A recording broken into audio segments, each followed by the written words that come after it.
আমার ছেলের স্কুলের এক ভাবির সাথে পরিচয় হয়েছে। সেই ভাবি আমাকে বলতেছে, ভাবি আমার কিন্তু একটা পেজ আছে, আপনি আমার পেজ থেকে অনেক ড্রেস পারচেস করতে পারবেন, আপনি কিন্তু অবশ্যই আমার থেকে ড্রেস নেবেন। তো আমি বললাম ওকে ভাবি, আপনি আপনার পেজ লিঙ্কটা আমাকে দেন, আমি দেখবো না কোন কোন ড্রেস আছে, আমার পছন্দ হলে আমি নেব।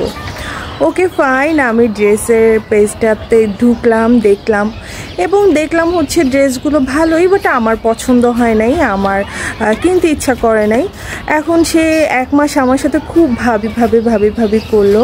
তারপর যখন দেখে না আমি তার ড্রেসগুলো কিনি না, শুধু তার পেজে গিয়ে তার পেজের পরিবেশ নষ্ট করতেছি, তখন উনি আমাকে সুন্দর করে তার পেজ থেকে ব্লক করে দিল, তার হচ্ছে আইডি থেকেও ব্লক করে দিল। মানে মানুষ যে কত রকমের আছে, এটা মানে কি বলবো, আমি শুধুমাত্র তার পেজ থেকে কোনো ড্রেস পারচেস করি নাই বইলা সে আমারে ব্লক দিয়ে দিল।